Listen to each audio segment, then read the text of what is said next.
Buenas noches. Miren a su alrededor. El mundo que conocíamos se ha ido. Nos encontramos ahora en la orilla occidental del río Nilo, a la sombra de estructuras que han desafiado la gravedad y el tiempo durante 45 siglos. Detrás de mí se eleva la Gran Pirámide de Keops, construida con 2.300.000 bloques de piedra caliza, cada uno con un peso superior a las 2 toneladas. Cuando se completó en el año 2580 antes de nuestra era, medía 147 metros de altura, la estructura hecha por el hombre más alta de la Tierra, un récord que mantendría durante 3.800 años.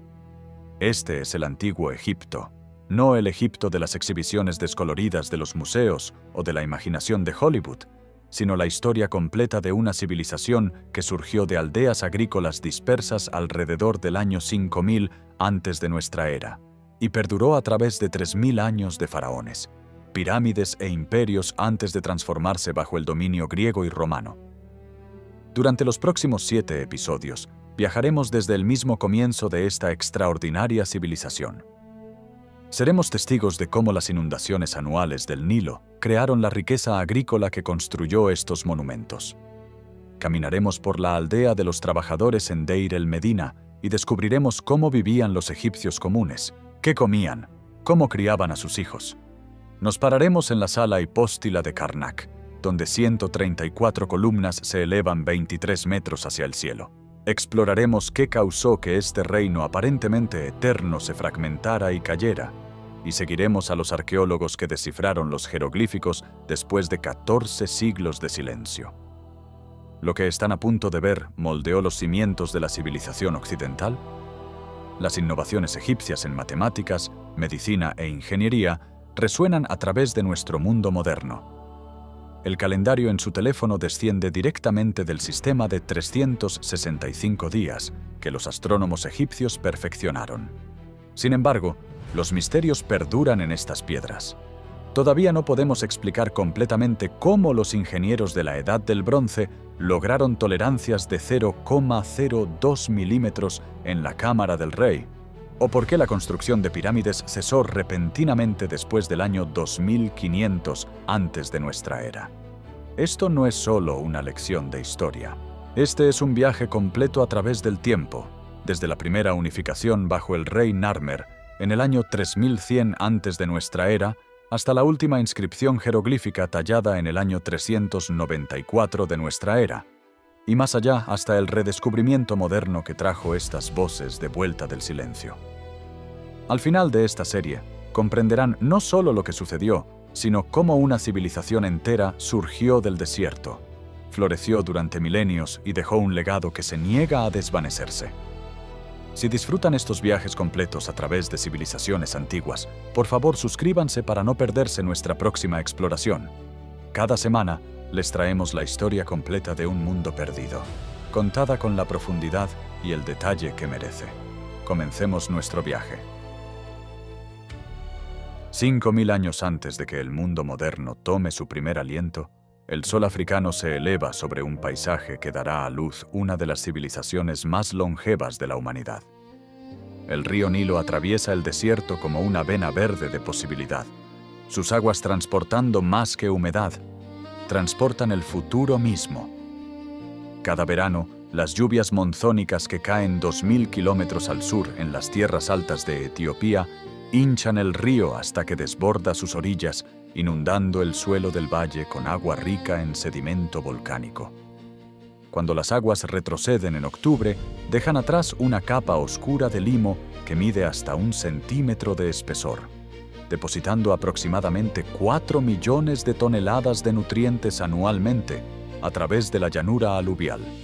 Alrededor del 5000 a.C., cazadores-recolectores nómadas comienzan a asentarse permanentemente en estas fértiles orillas. En Merim de Beni Salama, en el delta, los arqueólogos descubren casas foso ovaladas excavadas medio metro en la tierra, sus paredes reforzadas con esteras de junco tejidas enlucidas con barro del Nilo. Fosas de almacenamiento contienen trigo escanda y cebada.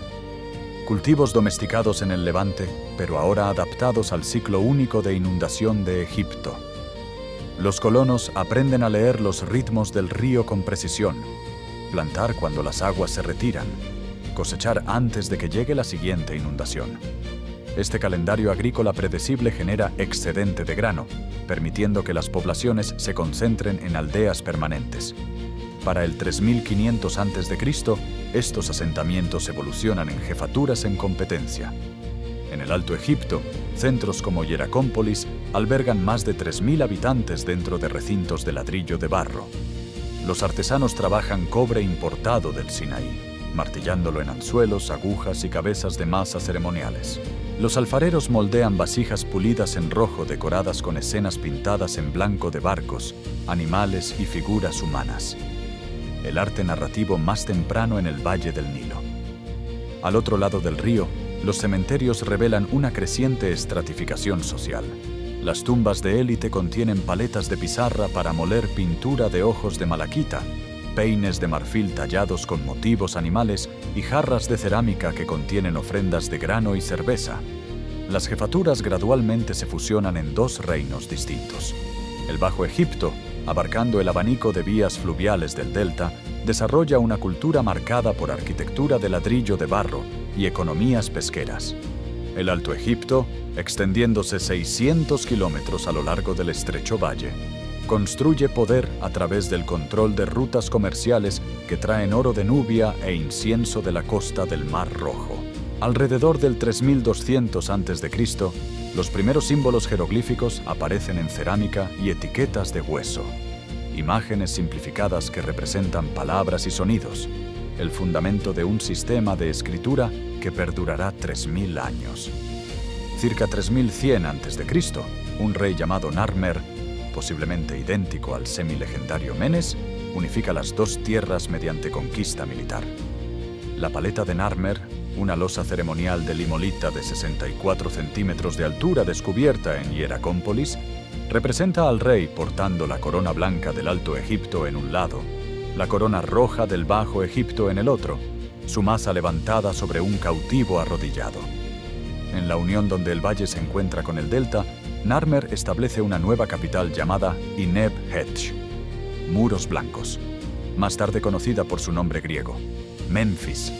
Aquí, donde los dos reinos se encuentran, emerge un estado unificado que demostrará ser más duradero que el bronce, más perdurable que la piedra. El reino unificado hereda un problema teológico que remodelará la tierra misma. Si el faraón es divino, la encarnación viviente de Horus, destinado a convertirse en Osiris en la muerte, entonces su tumba no puede ser una simple fosa. El cuerpo real requiere una estructura que conecte la tierra y el cielo, una escalera permanente hacia las estrellas, donde el Ka del rey ascenderá para unirse al dios Sol Ra en su viaje diario a través de los cielos.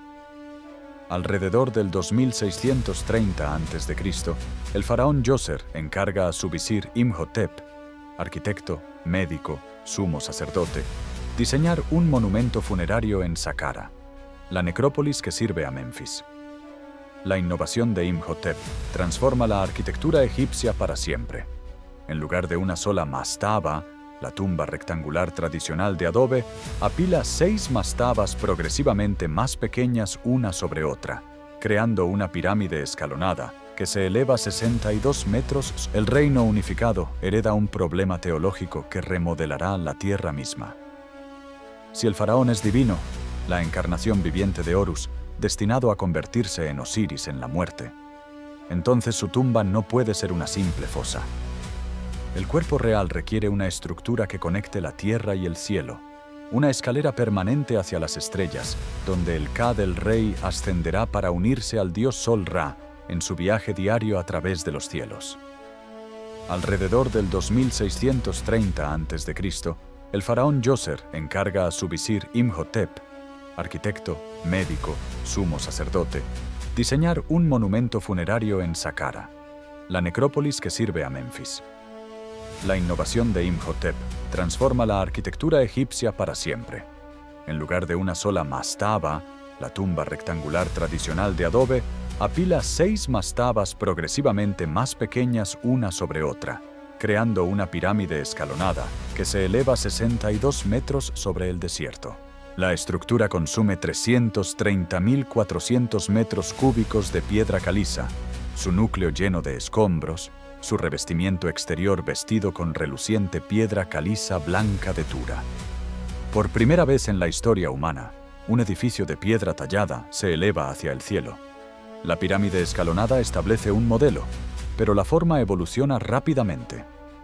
En Meidum, el faraón Sneferu intenta convertir una pirámide escalonada en una verdadera pirámide de lados lisos alrededor del 2600 a.C.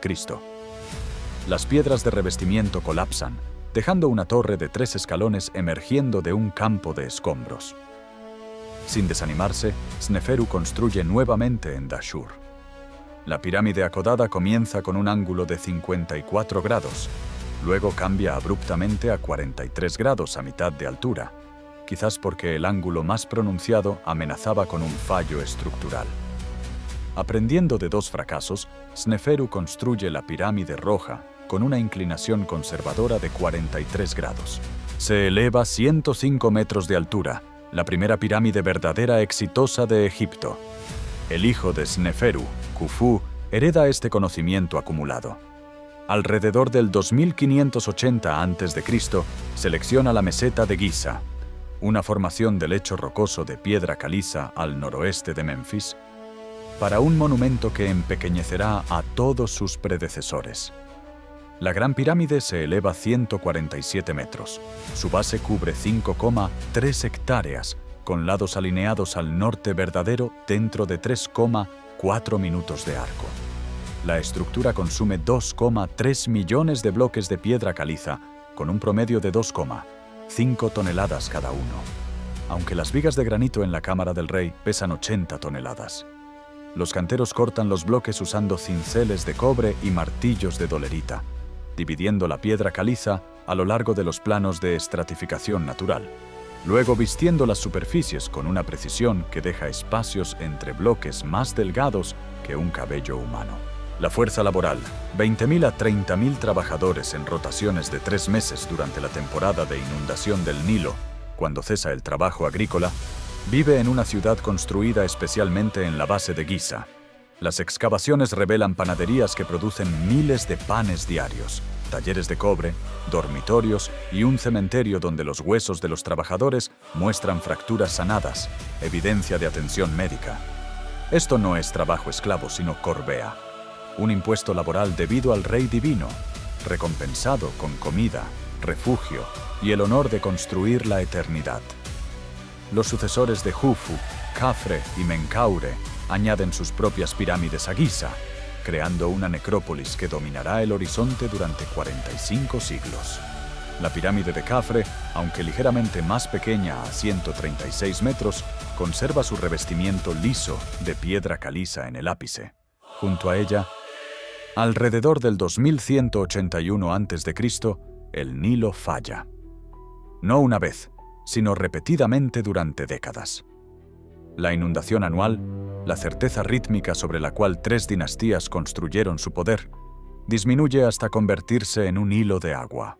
La hambruna se extiende desde el delta hasta la primera catarata. La administración central en Memphis, ya debilitada por el drenaje de recursos de la construcción de pirámides y la creciente independencia de los gobernadores provinciales, se fractura. Egipto se disuelve en territorios en competencia gobernados por nomarcas, hombres fuertes regionales que una vez administraron provincias para el faraón, pero ahora reclaman autoridad divina para sí mismos. El primer período intermedio transforma el paisaje del poder. En Heracleópolis, una dinastía controla el norte. En Tebas, otro linaje consolida el sur. Entre ellos, reinos más pequeños surgen y caen. Durante 125 años, ninguna autoridad única comanda el Valle del Nilo. Los grandes monumentos de piedra cesan. Las tumbas se convierten en modestas estructuras de adobe. Sin embargo, algo inesperado emerge del caos. Una democratización del más allá. Los textos de las pirámides, hechizos una vez reservados exclusivamente para los faraones, aparecen ahora en los ataúdes de funcionarios provinciales y comerciantes adinerados. Si el rey ya no puede garantizar el orden cósmico, los individuos deben asegurar su propia salvación. Alrededor del 2055 a.C., Mentuhotep II de Tebas derrota a los reyes heracleopolitanos, reunificando Egipto después de más de un siglo de división. Su templo mortuorio en Deir el-Bahari se eleva en terrazas contra los acantilados occidentales, una desviación radical de la arquitectura piramidal, integrando el monumento en la roca viva. El Reino Medio emerge no como una restauración del absolutismo del Reino Antiguo, sino como algo nuevo, una comprensión más matizada de la realeza, expresada en literatura que cuestiona en lugar de proclamar. El cuento de Sinuhe, compuesto durante el reinado de Sesostris I alrededor del 1950 a.C., relata la historia de un funcionario que huye de Egipto presa del pánico. Vive entre tribus asiáticas, pero anhela su hogar. La historia termina no con juicio divino, sino con misericordia real y el alivio del protagonista al morir en suelo egipcio. El campesino elocuente presenta a un plebeyo que exige justicia a funcionarios corruptos. Sus discursos preservados porque demuestran que Ma'at, el orden cósmico, puede ser pronunciado por cualquier persona justa, no solo por los reyes. Los faraones del Reino Medio fortifican la frontera sur con masivas fortalezas de adobe.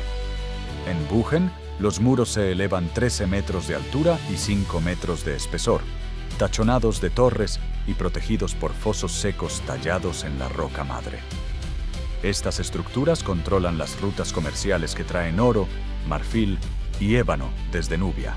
Sesostris III conduce 4 campañas militares más allá de la Segunda Catarata, estableciendo la frontera de Egipto en Semna, donde inscripciones advierten a futuros reyes que no retrocedan del territorio que conquistó. El oasis de Fayum se convierte en el laboratorio agrícola de la dinastía. Amenemhat III, gobernando desde 1860 hasta 1814 a.C., dirige proyectos de ingeniería que recuperan miles de hectáreas del lago Moeris mediante sistemas de canales y regulación del agua. Sus 2 pirámides, una en Dakshur, una en Hawara, representan la construcción piramidal mayor final, pero su verdadero monumento es el paisaje transformado que alimenta a una población creciente. La estatuaria del Reino Medio abandona la serena idealización del arte del Reino Antiguo. Los retratos de Sesostris III muestran a un hombre con rostro surcado de líneas, ojos de párpados pesados y boca hacia abajo. El peso del gobierno hecho visible en granito y cuarcita. Estos no son dioses fingiendo mortalidad, sino mortales reclamando responsabilidad divina. Sin embargo, el patrón se repite. Para el 1650 a.C., el poder centralizado nuevamente se debilita. La 13ª dinastía se fragmenta en linajes en competencia. En el delta oriental, colonos extranjeros del Levante, los Hicsos, establecen su propio reino en Avaris, introduciendo carros tirados por caballos y arcos compuestos. Egipto entra en su segundo período intermedio, esperando otra reunificación que forjará un imperio. Alrededor de 1550 a.C., un príncipe tebano llamado Ahmose expulsa a los Hicsos de Avaris, persiguiéndolos hasta el sur de Canaán. La reunificación que sigue difiere fundamentalmente de las anteriores.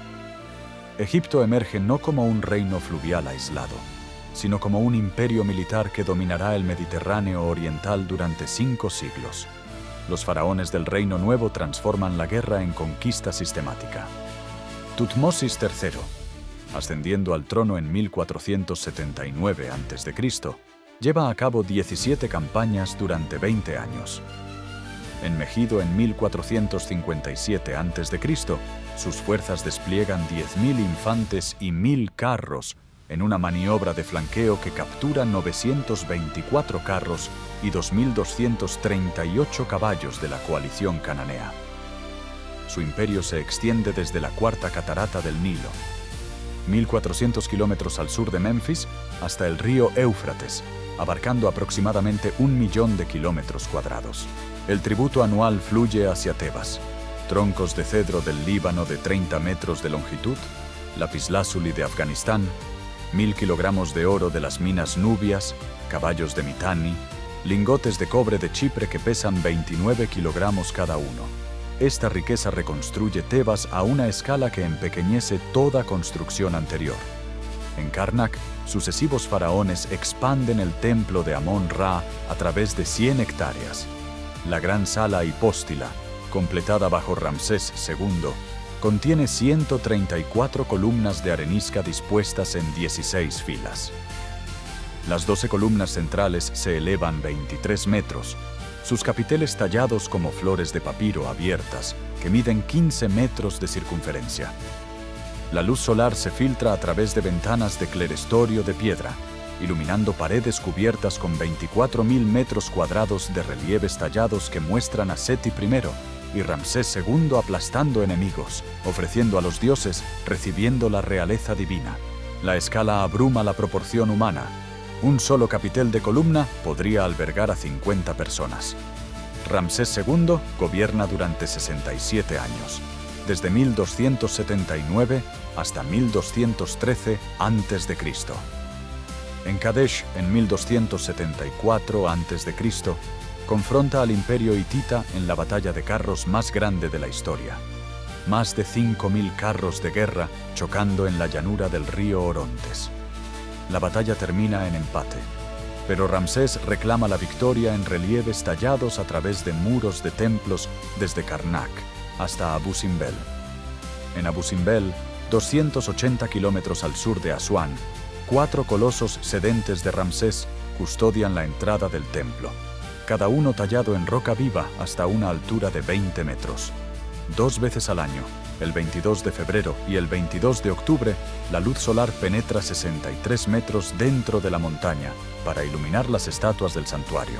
La precisión de esta alineación solar, lograda con herramientas de la Edad del Bronce, permanece arquitectónicamente notable. El Valle de los Reyes se convierte en la necrópolis real. Entre 1539 y 1075 a.C., 63 tumbas son excavadas en acantilados de piedra caliza al oeste de Tebas.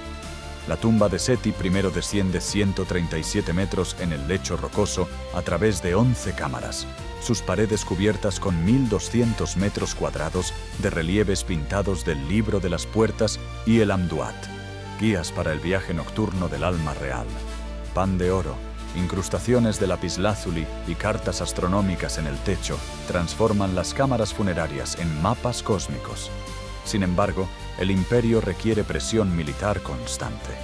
Ramsés III, gobernando de 1186 a 1155 a.C., repele invasiones de los pueblos del mar, invasores mediterráneos que destruyen el imperio hitita y devastan ciudades costeras desde Anatolia hasta Canaán. Su victoria en la batalla del Delta en 1178 a.C. preserva a Egipto, pero el costo tensiona la economía. Para 1077 a.C., el imperio se fragmenta cuando dinastías libias establecen reinos independientes en el delta, virreyes nubios reclaman autonomía en el sur y los sumos sacerdotes de Amón gobiernan Tebas como un estado teocrático. El reino nuevo termina no en conquista, sino en disolución, la ambición imperial consumiendo los recursos que la sostenían.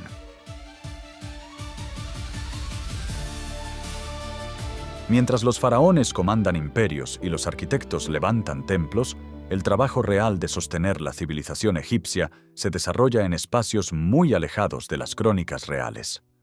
A 30 kilómetros de Tebas, enclavado en un valle desértico más allá de los acantilados occidentales, se encuentra Deir el-Medina, un asentamiento construido con un propósito específico que alberga a los artesanos que tallan y pintan las tumbas reales en el Valle de los Reyes.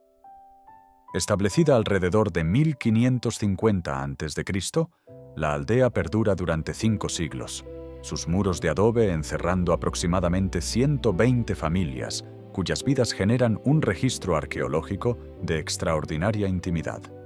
Las casas se alzan en filas apretadas, cada una midiendo aproximadamente 5 por 15 metros, sus muros elevándose desde cimientos de piedra caliza. Una única entrada se abre a una habitación frontal con un altar de adobe para los dioses del hogar. Taweret, protectora del parto, y Bes, guardián contra los espíritus malignos. Más allá se encuentra un salón principal con bancos empotrados, luego una cocina con un horno de arcilla abovedado, y finalmente una habitación de almacenamiento trasera. Escaleras de madera ascienden a un techo plano donde las familias duermen durante los meses de verano, cuando las temperaturas interiores superan los 40 grados Celsius. Ninguna ventana perfora los gruesos muros. La ventilación proviene de respiraderos en el techo que capturan el viento del norte. El Estado aprovisiona a estos trabajadores con raciones mensuales, 4 sacos de trigo escanda y 1,5 sacos de cebada por familia, suplementados con pescado, verduras y cerveza.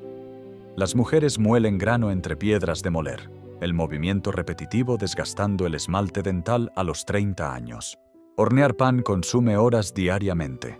Masa mezclada con agua, moldeada en discos planos, horneada en hornos de arcilla cuyos interiores alcanzan 600 grados. La producción de cerveza sigue un ritmo paralelo.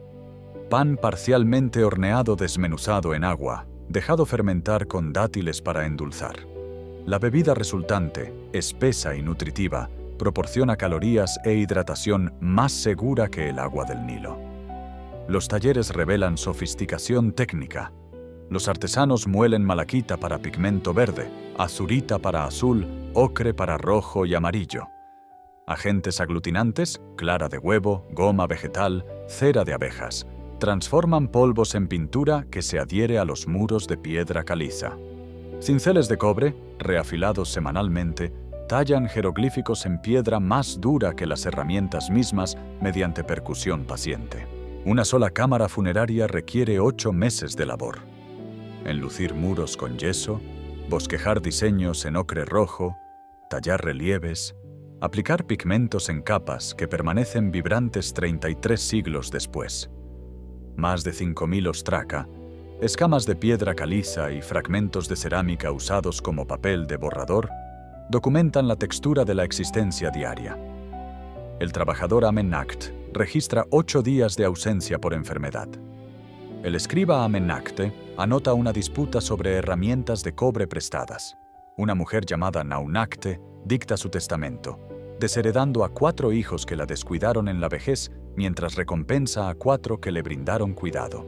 Los registros revelan una sociedad alfabetizada donde incluso los canteros componen cartas, donde las mujeres poseen propiedades e inician divorcios, donde ocurren huelgas laborales cuando las raciones de grano llegan tarde. El primer paro laboral documentado en la historia, ocurrido durante el año 29 del reinado de Ramsés III, cuando los trabajadores se negaron a entrar a las tumbas hasta que llegara el pago.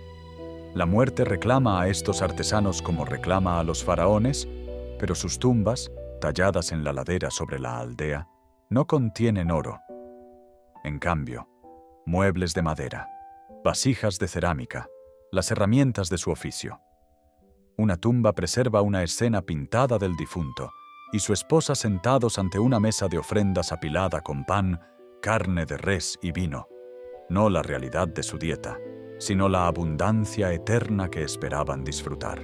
La aldea misma cae en silencio alrededor de 1077 a.C., cuando la fragmentación política termina la construcción de tumbas reales, sus habitantes dispersándose hacia Tebas y más allá, dejando atrás muros que permanecerán en pie hasta que arqueólogos franceses los excaven en 1905, encontrando en el polvo y la cerámica rota las voces de aquellos que construyeron la eternidad para otros, mientras forjaban una inmortalidad modesta para sí mismos.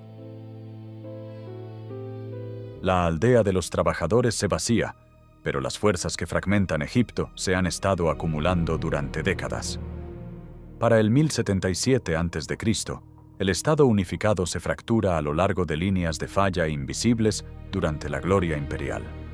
En Tanis, la ciudad del delta nororiental, Smendes se declara faraón, controlando el Bajo Egipto desde palacios de adobe, cuyos cimientos descansan sobre bloques desmontados de Pi-Ramsés, la capital abandonada de Ramsés II. 300 kilómetros al sur, el sumo sacerdote de Amón, en Karnak, Jericor, ejerce una autoridad que rivaliza con la de cualquier rey, comandando propiedades del templo que cubren 2.400 kilómetros cuadrados, graneros que contienen 309.950 sacos de grano registrados en cuentas de papiro y ejércitos privados. La ficción de la realeza divina unificada se disuelve en centros de poder competidores, cada uno reclamando legitimidad a través de diferentes mecanismos. Faraones del norte mediante control militar, sacerdotes del sur mediante autoridad religiosa, gobernadores locales mediante derecho hereditario. Los monumentos reflejan esta contracción. No se levantan pirámides. Ningún templo excavado en roca perfora los acantilados. En cambio, los gobernantes construyen dentro de complejos de templos existentes, añadiendo patios y puertas modestos a estructuras que sus antepasados crearon. En Tanis, Susenes primero construye su tumba dentro del recinto del templo. Una cámara subterránea revestida con bloques de granito reciclados de monumentos del reino antiguo. Su ataúd de plata pesando 200 kilogramos, pero ocupando un espacio que mide apenas 6 por 4 metros. La artesanía permanece exquisita. Máscaras funerarias de oro trabajadas con técnicas sin cambios desde la época de Tutankamón, pero la escala habla de recursos disminuidos, ambiciones contraídas. Alrededor del 945 a.C., comandantes militares libios cuyos antepasados sirvieron como mercenarios en ejércitos egipcios toman el trono. Sheshonq primero establece la dinastía 22, reunificando brevemente el reino mediante fuerza militar y matrimonios estratégicos. Hace campaña en Canaán alrededor del 925 a.C., saqueando Jerusalén y regresando con tributo registrado en el portal Bubastita en Karnak, la última expansión militar significativa que Egipto logrará. Sus sucesores se fragmentan nuevamente. Para el 818 a.C., Egipto se divide en 4 reinos competidores, cada uno gobernado por faraones cuyos nombres aparecen en listas de reyes, pero cuya autoridad real se extiende apenas más allá de sus ciudades capitales. Desde el sur emerge un poder diferente. El reino de Kush, centrado en Napata cerca de la Cuarta Catarata, ha absorbido la cultura egipcia durante siglos de comercio y conflicto. Alrededor del 747 a.C., el rey Kuchita Pille marcha hacia el norte con un ejército que adora a Amón, escribe en jeroglíficos, y se ve a sí mismo como más legítimamente egipcio que las dinastías del delta. Su estela de victoria, tallada en estilo egipcio sobre granito gris de 1,8 metros de altura, registra la sumisión de 5 gobernantes del delta. Su sucesor Shabaka reunifica Egipto completamente para el 712 a.C., estableciendo la dinastía 25. Estos faraones nubios construyen pirámides de lados empinados en Nuri y el Kurru, más pequeñas que los monumentos del reino antiguo, con 20 a 30 metros de altura, pero manteniendo tradiciones que los gobernantes del norte han abandonado. La restauración kushita termina violentamente. En el 671 a.C., el emperador asirio Esaradón invade con armas de hierro y tácticas de caballería contra las cuales las fuerzas egipcias armadas con bronce resultan inadecuadas. Menfis cae después de 15 días de asedio.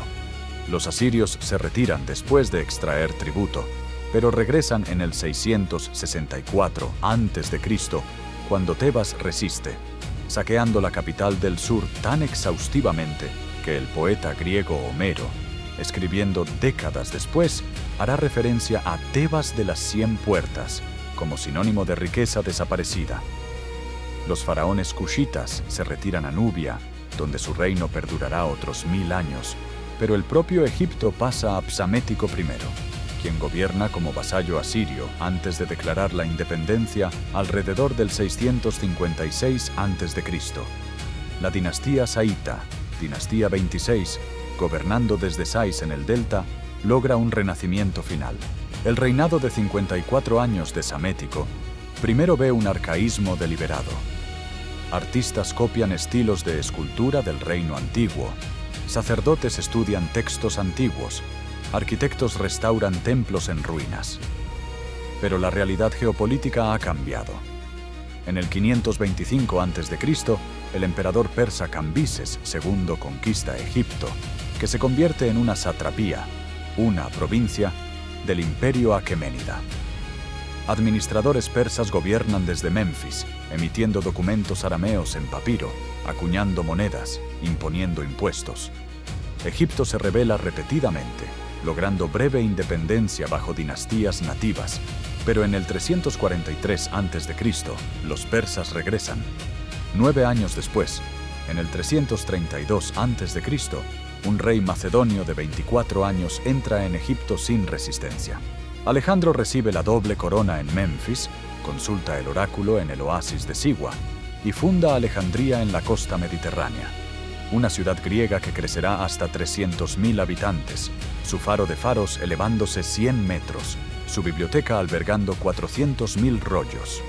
Cuando Alejandro muere en el 323 a.C., su general Ptolomeo reclama Egipto, estableciendo una dinastía que gobernará durante 3 siglos.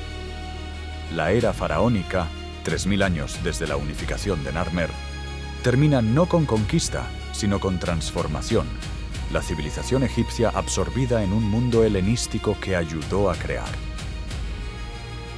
Los Ptolomeos gobiernan como faraones, pero construyen como griegos. En Dendera, 60 kilómetros al norte de Tebas, la construcción comienza en el 54 a.C., de un templo cuyas paredes exteriores muestran dioses egipcios tradicionales tallados en estilo jeroglífico clásico, mientras que su techo mapea el zodíaco con precisión astronómica helenística. Las columnas de la sala hipóstila se elevan 18 metros, sus capiteles fusionando flores de loto con hojas de acanto griegas. En Edfu, el templo de Horus, completado en el 57 a.C., preserva inscripciones jeroglíficas de construcción que detallan costos de construcción y asignaciones de trabajadores, los últimos suspiros de una tradición escribal de 4.000 años de antigüedad. En el 30 a.C., Cleopatra VII muere. Roma anexa Egipto como propiedad imperial, su grano alimentando una capital de 1 millón de habitantes. Los templos continúan funcionando, los sacerdotes aún tallando jeroglíficos, pero el conocimiento se contrae. Menos escribas se entrenan en la escritura sagrada. El demótico, el egipcio cursivo del comercio diario, domina. El griego se convierte en el idioma de la administración. El 24 de agosto de 394 después de Cristo, un sacerdote llamado Esmet Acom talla la inscripción jeroglífica final en el templo de Philae, una oración al dios Mandulis. La escritura que registró 3 milenios de historia queda en silencio. Durante 14 siglos, las pirámides permanecen mudas. Eruditos árabes medievales las miden, especulan sobre almacenamiento de grano. Viajeros renacentistas dibujan la esfinge, medio enterrada en arena. Los jeroglíficos permanecen como misterios decorativos, sus valores fonéticos olvidados. Entonces, en 1798, Napoleón invade Egipto con 167 eruditos. Miden, dibujan, recolectan. Cerca de Rosetta, soldados descubren una estela de granodiorita que porta 3 escrituras: jeroglífica, demótica y griega. El mismo decreto, emitido por Ptolomeo V en el 196 a.C., escrito de 3 maneras.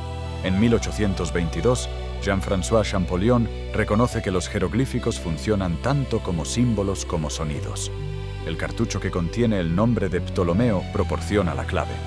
En meses, lee Ramsés, Tutmosis, Cleopatra. 3.000 años de silencio se rompen. Los templos hablan de nuevo. Los descubrimientos se aceleran.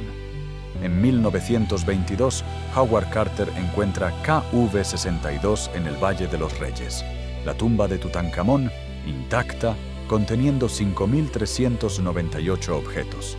Santuarios dorados anidados en 4 niveles, un ataúd de oro macizo que pesa 110 kilogramos, carros desarmados y almacenados, los órganos momificados del rey en jarras de alabastro. La tumba de un faraón menor que gobernó 9 años revela riqueza más allá de la imaginación. La tecnología moderna penetra más profundo. La radiografía de muones escanea la Gran Pirámide en 2017, revelando un vacío de 30 metros sobre la Gran Galería, cuyo propósito permanece desconocido. El radar de penetración terrestre mapea tumbas no excavadas. Las imágenes satelitales descubren 17 pirámides perdidas bajo la arena del desierto. El análisis de ADN de momias reales rastrea enfermedades genéticas, relaciones familiares, causas de muerte. Sin embargo, misterios fundamentales perduran. ¿Cómo lograron los ingenieros de la Edad de Bronce las tolerancias de 0,02 milímetros de la cámara del rey? ¿Por qué la esfinge muestra erosión por agua en un desierto? ¿Qué conocimiento astronómico alineó templos a eventos estelares con milenios de anticipación? El legado de Egipto permea el presente. El calendario de 365 días, instrumentos quirúrgicos, los teoremas fundacionales de la geometría, el concepto de arquitectura monumental en piedra, todo fluye del Valle del Nilo. El alfabeto griego desciende de principios jeroglíficos. La ingeniería de irrigación moderna aplica técnicas perfeccionadas hace 4.000 años. En museos de todo el mundo, los visitantes se paran ante artefactos que tienden puentes entre milenios.